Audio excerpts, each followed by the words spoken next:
Guten Abend, meine sehr geehrten Damen und Herren. Good evening, ladies and gentlemen. Dear Kathleen, thank you for the very warm welcome here in Ecker. Dear guests, friends of literature and the arts, admirer of Heinrich Böll, writers and readers. The first year of a diplomatic posting is filled with newness and discovery.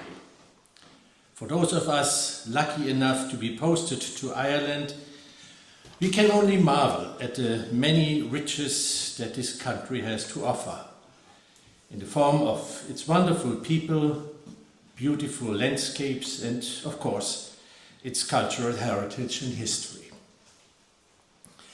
By the second year, however, this newness of discovery begins to slow down a bit. Many areas have already been explored. People to whom you were introduced have now become friends.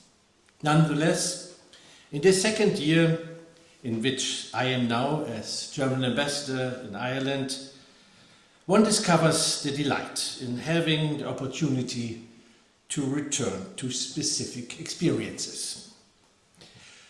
The Heinrich Böll Memorial Weekend is a perfect example of this. Last year, I attended this event with my youngest daughter, and we were both so thrilled with the energy and beauty of the island, but also with the energy of curiosity, inquiry, and reflection that permeates this program, that once we returned home, I told my wife that I couldn't wait to come back the following year.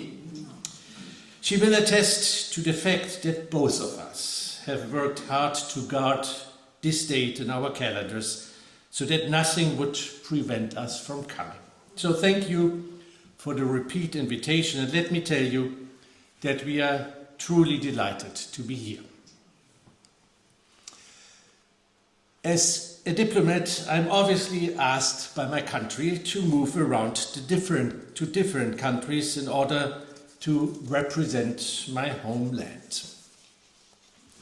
One thing that this task requires is knowledge about where one comes from.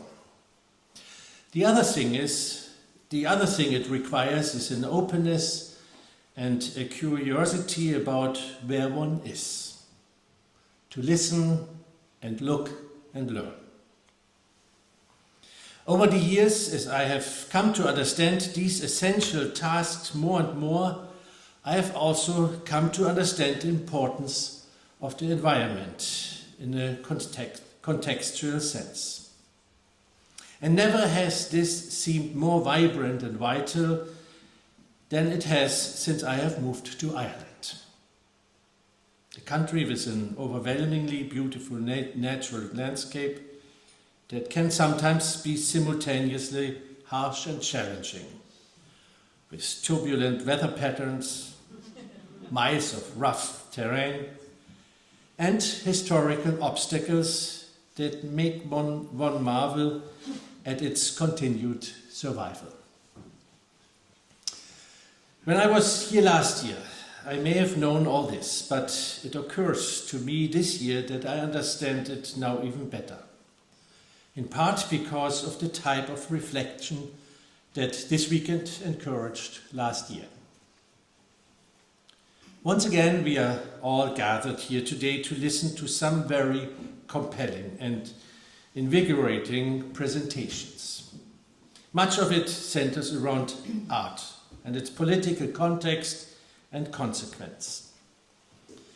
But all of what we will hear this weekend stands on the back or the shoulders of a man of ideas and words who came to Ireland and to Echo and was moved and influenced by the environment he was in.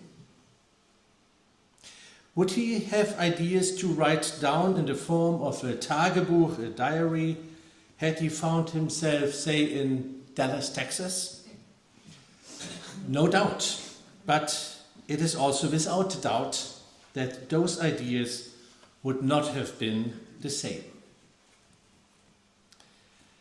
Böll, like many of the artists presenting this weekend, was inspired and indeed informed by this very specific, this very beautiful place. And it just might be the case that his inspiration is exactly the inspiration that we need in our current times of upheaval and turmoil. Because there is truth to be found in the natural world. There is sense and pattern. And while we may be quite overwhelmed by the beauty, anyone who observes it for a longer period of time has to wrestle with the fact that the beauty is not without hardship. A mountain can stand majestically in front of us, and we can all recognize deep in our bones its literal awesomeness. But we must also acknowledge that it blocks our path forward, or that the terrain of it is too rocky to plant seeds for food. And in addition to hardship, there is not even any beauty without consequence. Many of us will sit for hours at the beach watching the waves come in, waiting to see what seashells it will deliver at our feet.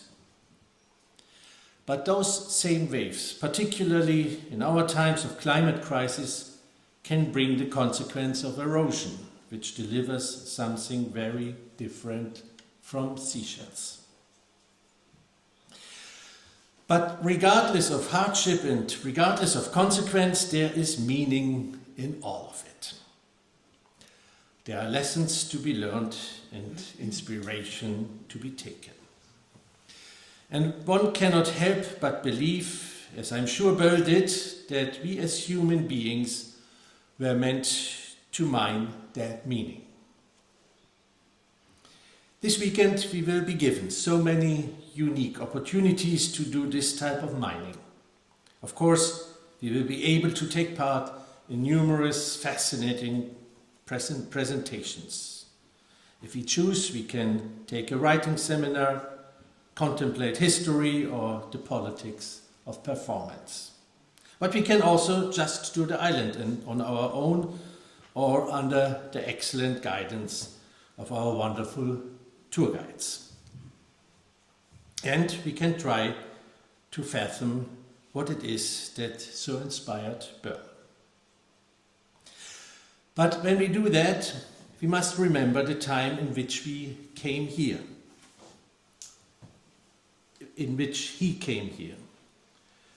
World War II had just ended, and Böll, as a German, surely had more questions than answers about what the future would look like.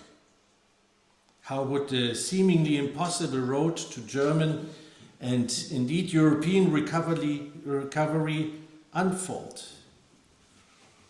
Who would be responsible for pathways to permanent peace? How would democracy, delicate as it is in its first phases, be protected enough that it could grow? How will people be able to examine the past and not just be shocked by it, but also learn from it? Dear guests, how different are the questions confronting us today? Do we not also struggle with questions of permanent peace, which seems increasingly out of our grasp? Is not democracy still being challenged along with the rule of law and the freedom of expression? Are we not also trying to look at the past to predict and protect our future? Maybe these questions are part of human existence, tied to our very nature. Here on Eckel, surrounded as we are by the awesomeness of nature, we will feel pulled to acknowledge some part of the truth of this. But we must also simultaneously acknowledge the old adage that to whom much has been given, much is expected. This beauty that is here all around us is given to us with the expectation that we learn from it and that we protect it for ourselves and for the future. Böll understood this, and it inspired him to write down what he was learning about the traditions and history, the daily life, religious beliefs and habits, and also resilience of Ireland and its people. Maybe even as a kind of map for the German world. This program, which has been curated so wonderfully by so many dedicated volunteers, also provides us with a map with which we can engage with these enormous questions. Together, we will be exploring political and cultural consequence through language and history, visual art and literature, performance and folklore. Maybe there are some of you among us today who will also write down what you are learning, to put your reflections on the page to inspire and inform others as Böll did. Some of us will need to find different ways to transport the knowledge that we gain here. I will attempt to do so through diplomacy. Ask yourself, how will you transform the inspiration you will gather this weekend into actionable consequences, into applied reflection? Böll did this, and 69 years later we are still talking about his work. So let's be inspired to do the same. Whether we attain his level of greatness is not the point. The point is we honor his legacy by attempting to continue it. Goref Malgat.